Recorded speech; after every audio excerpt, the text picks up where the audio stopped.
Okay, we are live. My wife is not here. I had to deal with some technical difficulties today. We had a little flood outside our house today.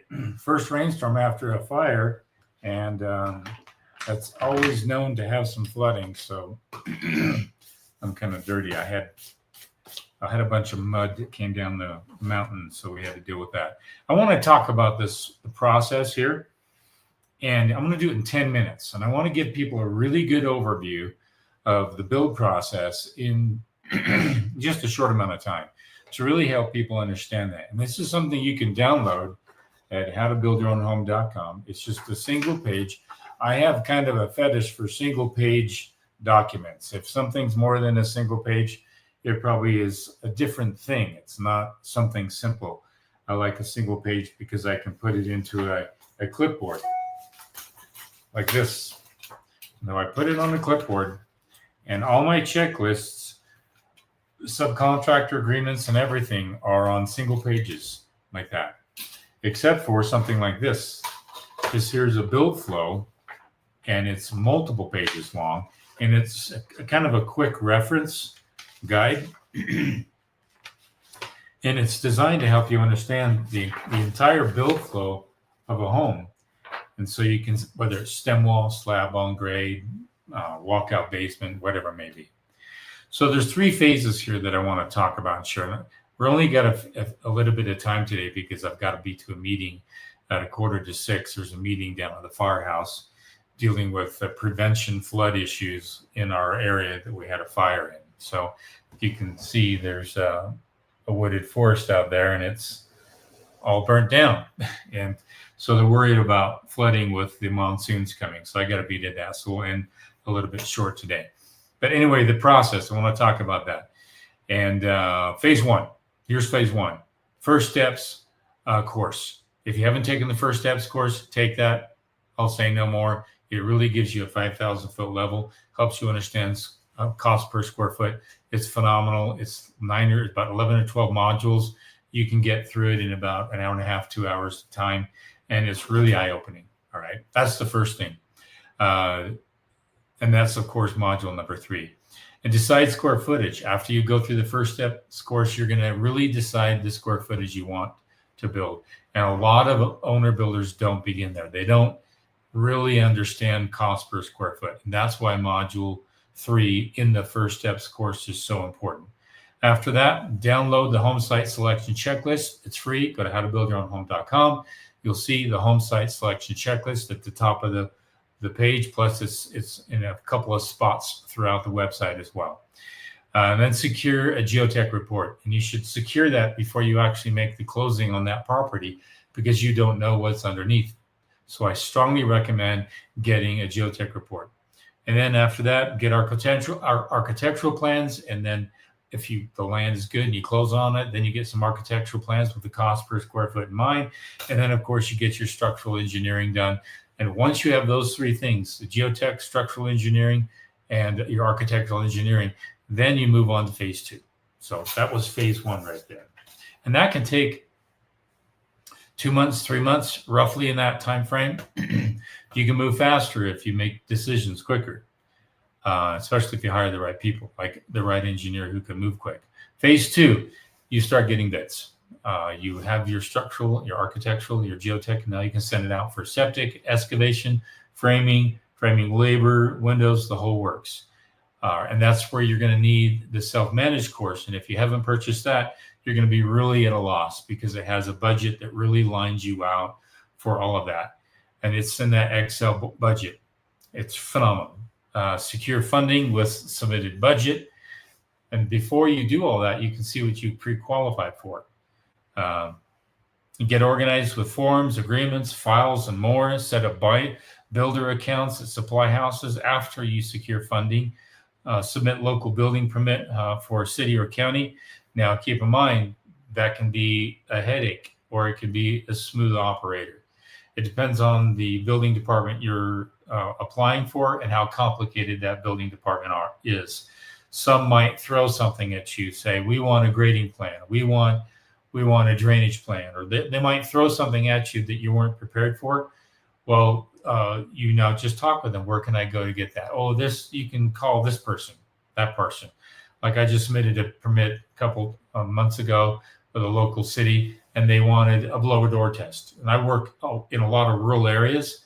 And I go, oh, okay, do you have people you recommend? And they did. They gave me a sheet. Here are 5 subcontractors that will give you a blower door test. And I called a couple of them, found one I liked, and hired them.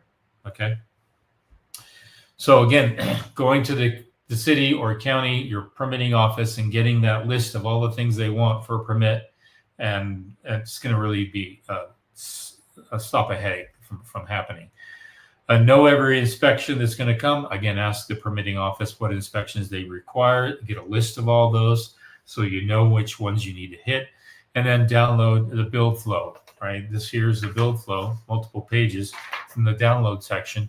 And that helps you understand the complete flow of the build: stem wall, slab on grade, walkout basement. And if you want something for OmniBlock or other stuff, just message me. And I have some of that I haven't uploaded, but I have it available. Then phase 3.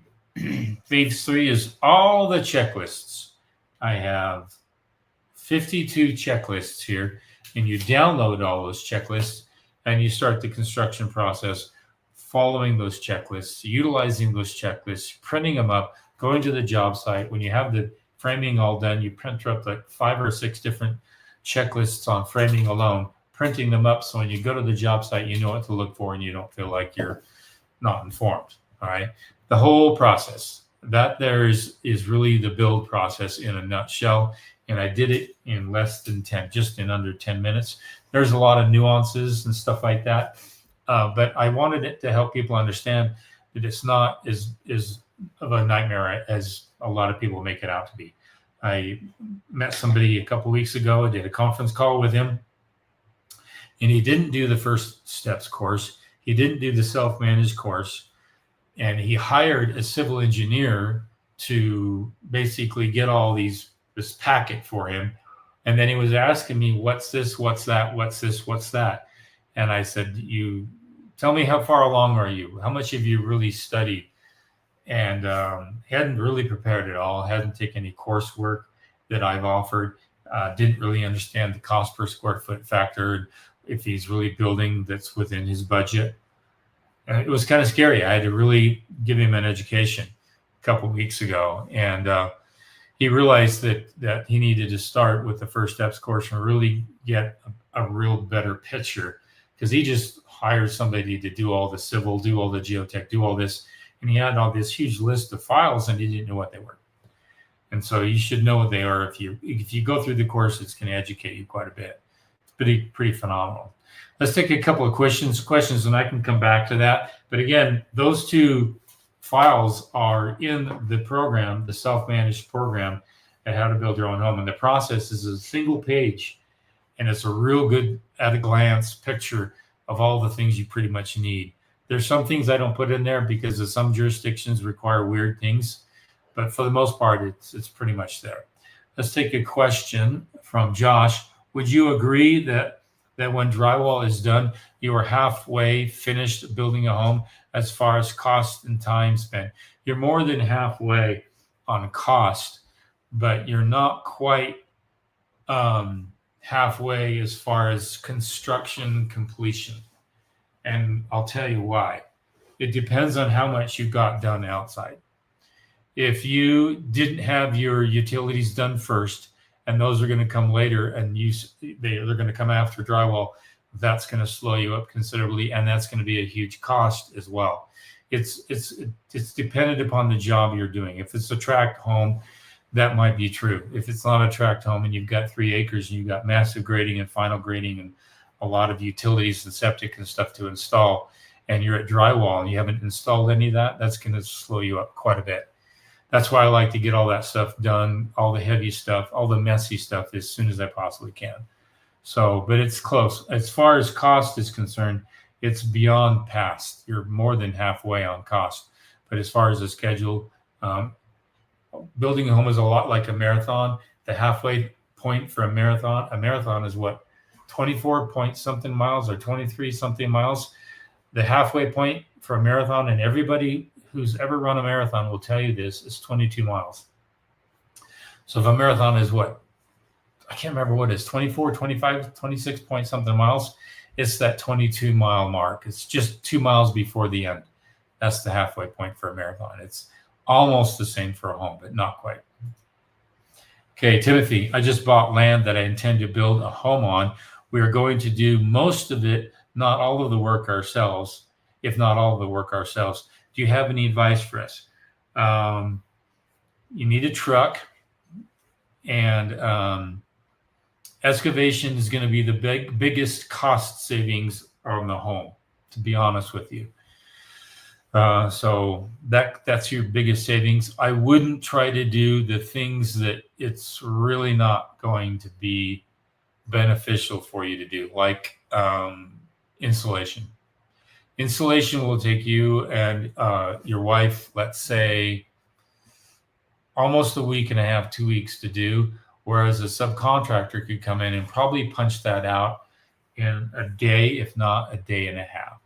So you have to weigh your time, quality time cost. If you can make your money doing something else, more money doing something else rather than building your home, you should be doing that something else and then just hiring somebody to do it. So really look at the things that you can do and the things that you can save on, and consider those and focus on those. Cleaning, excavation, if you're really good with heavy equipment. I really wouldn't try to frame it. Framing costs are down right now. Guys are hungry. It's up to you. And it depends on how much time you want to take too. If you want to take 18 months to build a home or 24 months to build a home, then you can. You're going to deal with some elements and trying to fight the elements and having things weather away. I've seen people take 4 years to build a home, owner builders, because they wanted to do everything. Just keep in mind, it's going to take you a lot longer to build the home if you do it yourself. If I were in your shoes, I'd hire a framer and then get the house protected, get it dried in, get the plumbing punched through, get all the vents punched through, and then get the roof done. As long as that roof is protected, you can slow down, take your time, and you can do things in your own time. But you can't play with the weather. You can't play with elements, because they will beat you up and they will destroy your home. So hope that helps you out. Okay, next question here. Michael, sorry to hear about your neighbor's home lost in fire. You're like the little pig who built his house with brick. Yeah, I wouldn't doubt that. In fact, I got to tell my wife, the local Fox News affiliate texted me. They want to do an interview on us. So I'm going to let her respond to that. So, yeah, I appreciate the comment. Let's see here. Marcin Kotowski. Hope I said that right. Should I collect W-9 forms from contractors? Yeah, the bank and your accountant would like that a lot, especially if the money is your own cash. Banks will ask for it also, because they need to, there's a tax thing. And so my daughter collects them all. If she doesn't collect them, then the bank requests them. And so you want to talk with your tax. There's some situations where you may not need them because they're independent contractors and they're going to pay their own tax. But you just want to document that you are paying a check to an actual Social Security number or EIN number. That's really what you're trying to tie that check to. You're trying to tie it to something that's going to be tracked and accounted for as far as, income tax. So that's really what it's all about. And if you don't have those numbers, then it's hard to track that information. Okay. Next question, Michael. We need an access door to crawl space, but don't want one on the outside wall. Thinking of placing one in the garage via fire-rated hatch door into the crawl space. Insulation or structural concerns. It depends on how high that wall is. If that wall is just a pony wall, then you may have a lack of structural support for the wall above. I don't know what's there. Let's say it's a high wall. It's 6 feet concrete, and you're going to cut into that, then you're going to need a bond beam over the opening. A bond beam is where there's extra rebar in the concrete so that other material can sit on it and hold and be supportive of it. So I don't know exactly what's on top of the access door in the crawl space. You may just cut into, and then you'll see the bottom plate of the wall that's there. What's going to hold that bottom plate? You could have two studs coming right over the top of that door and nothing supporting it. So I don't know. I don't know how high your stem wall goes. And if you haven't built it yet, I would try to make it so that there's at least 6 or 8 inches of a bond beam over that, so you can cut into it, get into the stem wall, put a door in there, but not lose any structural integrity. See, I just don't know how high that stem wall goes. Okay. Josh, what do you think about large bifold accordion exterior doors versus pocket sliding or panoramics, double sliding doors? These are exterior doors. I don't like bifold doors. They take up too much space in the home, because when they fold in, they're taking up all your open livable space on the inside. I like the ones that pass over each other. Those I would recommend, and they're easier to move, because if you have carpet on the bifold, I've seen hold them up. It's really a pain in the butt. I haven't seen bifold work very well unless it's buried into a wall and they frame it so that it's all hidden inside there. Then it can work, but I haven't seen them work very well.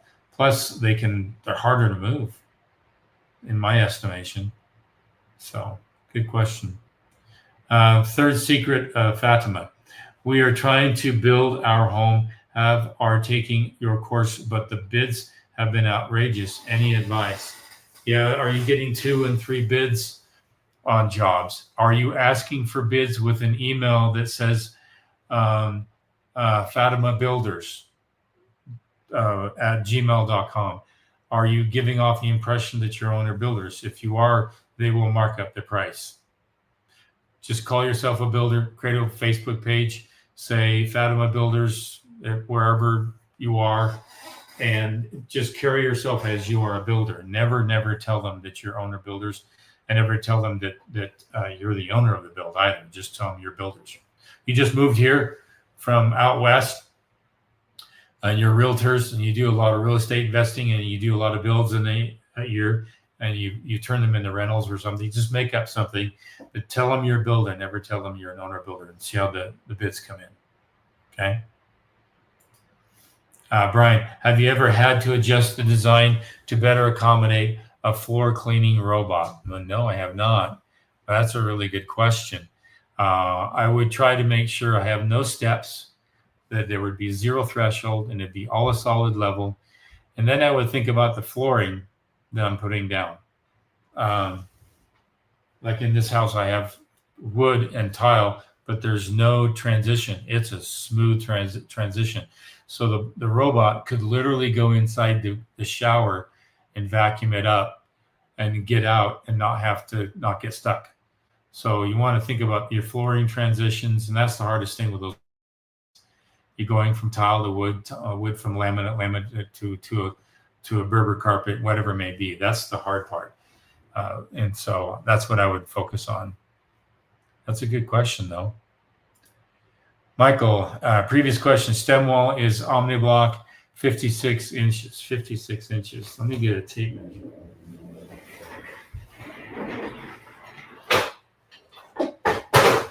So 56 inches is right about here. So that's your door. Your door is right about on the top of the screen right there. So you'd have to do a wall. Hopefully there's a bond beam, and those blocks are 8 inches high. So the bottom of the bond beam would have to be around 45 inches high.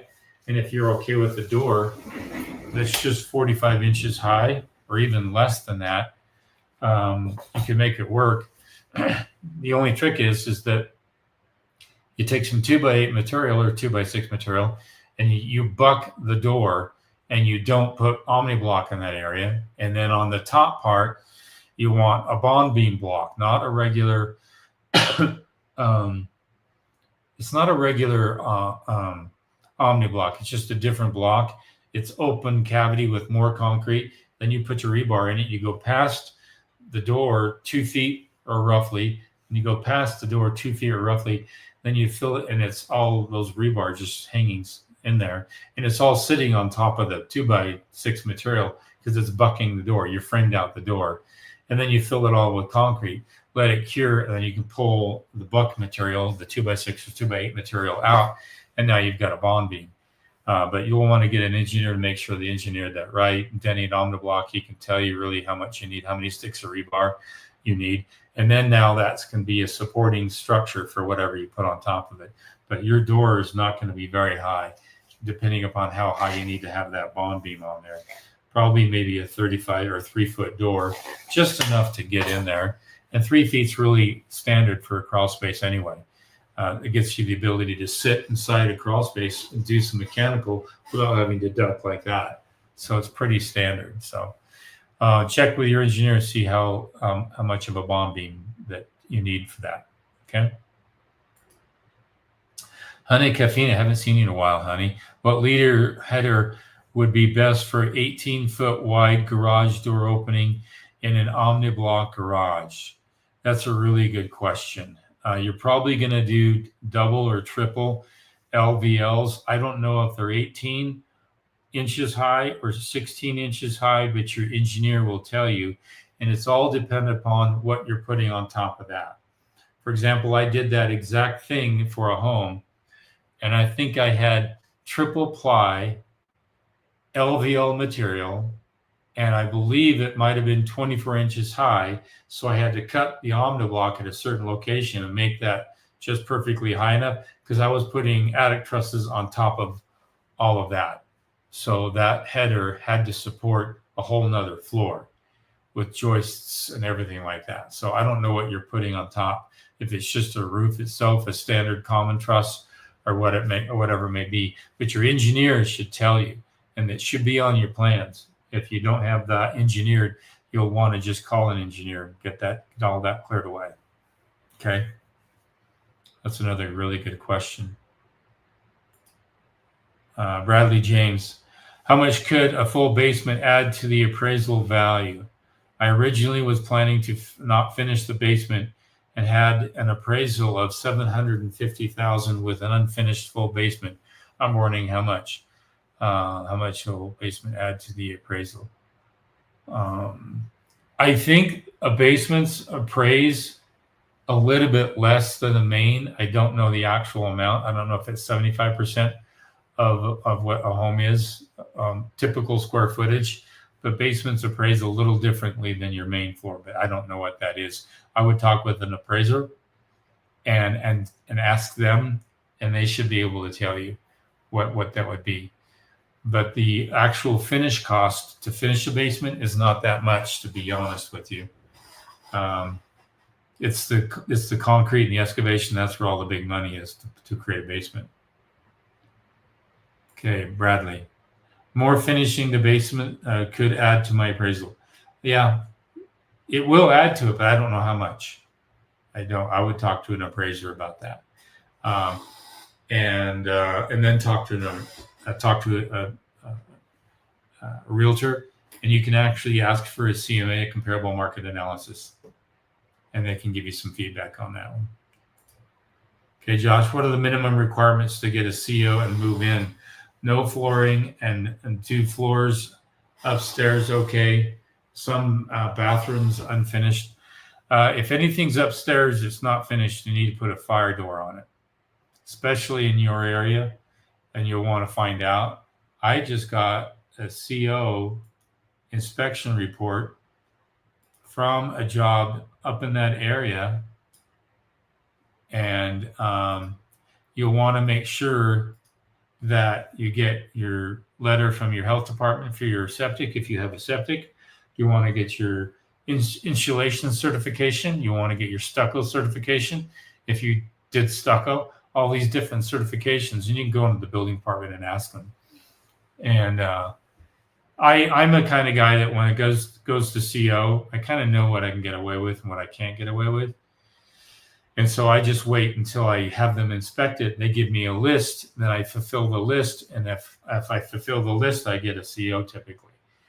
And some are very, very particular about things. Like I had one today, and he said, you need to have downspouts on all your corners. And so I had to fight back on that. And I says, no, I don't, because if I do, I'm going to create too much water percolating in one area, and it's going to create a puddle, and I don't want that in the yard. So we've done our downspouts for a particular reason. And he says, okay, no, you don't need to downspout everywhere. So sometimes you have to look at all their lists and see where you want to butt heads and where you want to just say, yes, sir, I'll get that done. So, but the typical CO is, that's like a loaded question. A working kitchen, a working stove, and a working bathroom. Pretty much. Those things. And then some flooring, you don't want to be trip hazards. Any door going into the garage has to have a complete close. There's a lot of things they'll check. They'll come in and check your power and make sure that your GFIs are working. They'll test all the faucets, make sure the hot water is running on all of them. A lot of them will test all those things and say, hey, this is not working. And they'll spot it and kind of let you know. But you can go in there and ask them, what are the basics? And they'll tell you. Okay. Is a fire door, sorry, I got some ash in my nose. Is a fire door only needed if there is no drywall? No, it's needed no matter what. If it's not finished upstairs, that's probably what they're going to ask for. But check with your building department and ask them. Okay. If you do have drywall, they may not require that. But they're going to probably want it finished, especially if there's a bathroom up there. Okay. Check with your building department and find out from them. JJ, what if I want to build in a contractor desert? That's what northern New Mexico feels like. Contractor desert, meaning there's no contractors there. That's what northern New Mexico feels like. I could see that in northern New Mexico, especially northwest New Mexico. Up near the Four Corners area, that's where a lot of Native American Indian reservations, a lot of plateaus. There's probably no building up there or no contractors. If you want to build in that area, use the self-managed course, use the First Steps course, and then start looking for talent in those particular areas. And if you can't find it in there, look in Farmington. You'll be able to grab some people in Farmington. There's a lot of power plants, a lot of businesses, even there's a college campus there in Farmington.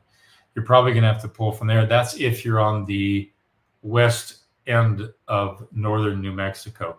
If you're on the east end, I'm not as familiar with that particular area and what towns are there. But just seeing what your largest town is and how far away it is. If it's 50,000 people, you should be able to get enough talent. If it's only 10,000 people, then you're going to have to go to a bigger town. So just start looking around. Let's see, honey.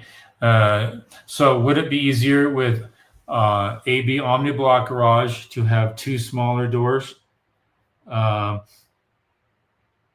not necessarily, because you're going to have that one pillar column come right down the middle. And if a car hits that, the whole thing's toast. So plus it makes it harder to pull in and pull out. Keep the garage at 18 feet. And then do your LVLs across there. Just talk with your engineer and find out what size LVLs you need. Now, keep in mind, let me draw this out for you. This is really going to help you out. They're called saddles, and they go in the top of the Omniblock wall. So let's say, for example, that this here is an Omniblock wall. These are all your Omniblock, and this is your opening for your garage. Well, you're going to notch this out, and you're going to notch that out, just like that. And that beam is going to go right across the top there. But before you do that, on this last two rows of Omniblock right here, you're going to put a saddle. And the saddle kind of looks like this.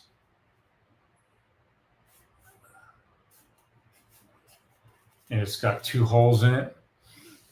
And those pins are kind of a rebar. It's like a number 5 rebar that's welded to these plates.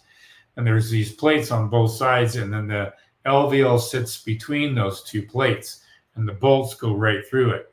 So that way the triple ply or double ply or whatever, quad ply, however many he needs, are going to held together. These 2 pins right here, they're going to sit inside that concrete. Right inside that concrete, and this plate's going to be right up there. Does that make sense? It's just like 2 pieces of plates, and the bolts are going to go through it and hold all those LVLs, and then you're going to have 2 pieces of rebar that are welded to that go into the OmniBlock, and when you fill it up with concrete, those 2 plates, the whole saddle gets set into grout, gets set into concrete. So you can have those manufactured. Ask for the engineer to give you the code, the Simpson or other hanger, and they'll give you the actual code number for that. You can order them online or at a local box store or even a local lumber yard, and they'll help you out with that. You just can't set those LVLs on top there. You need to actually have 2 hangers to make that work. Okay. Bradley, not a question, but I've been so busy the last few weeks, I've missed the live chats. Today we're running my skid steer all day. I listened to them, caught up. Thanks for all you guys do. That's great. You're welcome. I've never heard somebody listen to the training on while they're in a live chat or while they're in a skid steer. That's pretty cool. Honey Caffeine, thank you. You're welcome, honey. JJ, have you heard of the Perfect Block made in Arizona? I have. I've looked at it briefly, but it's more aerated concrete, and I would prefer a fast wall or OmniBlock over Perfect Block. And why? Because there's more thermal mass in OmniBlock, by far a lot more thermal mass in OmniBlock. And there's even more thermal mass in the fast wall than the Perfect Block. And I think if I'm correct, the Perfect Block takes too much concrete. Keep in mind that when you do a block system where you're filling it up with concrete, I've seen a lot of these aerated blocks, and they have almost a 6-inch hole that big. It's 4 feet long, and it's like 12 feet high, and there's these 6-inch holes right through it. And that's a lot of concrete, The wall systems that I like is about half that in concrete. You still have the same grid pattern. You still satisfy the IR code it's called the grid pattern for a wall, horizontal rebar, vertical rebar, concrete around all those. And you still have at least close to 2 inches of coverage on all of your concrete around your rebar. But I'd like to try to avoid the excess concrete. And some of those aerated concrete blocks just require way too much concrete for me. And the fast wall is, if you look into it, you can screw right to it. You can leave it as is, or you can screw windows and mirrors and all kinds of stuff to it. It's very rigid, and it holds a screw and even holds a nail pretty well. I can't say that about a lot of aerated concrete blocks. OmniBlock is the same way. It's really rigid, and you can fit fasteners into the wall, binding it to another wall, partition walls, framing up against it. It's pretty easy to work with. So I'm still looking for the perfect wall system. I haven't found it yet, but I'll eventually find the perfect wall system. Right now, I'm liking fast wall and OmniBlock. They're really cool. If not stick built. Stick build is probably the best right now still, but I'm looking for the best wall. Okay. I'm gonna get to a meeting, a firehouse meeting real quick, because I need to meet some people, talk about potential flooding here. We'll end that there. If you have any questions, save them for next week, and we'll be here next week. Again, every Thursday from 5 to 6, and we'll do live chat. But again, like, subscribe, we appreciate that. And if you haven't done it, go to the First Steps course, take that.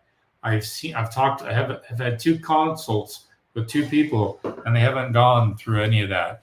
and I can see how they're going to be deficient. They're going to have some problems. Get as informed you can, and get a program that's the most affordable. It's very affordable. It's phenomenal. It's a great program out there. And again, go to the download section and get the this one page here, the process that we talked about for the first 10 minutes.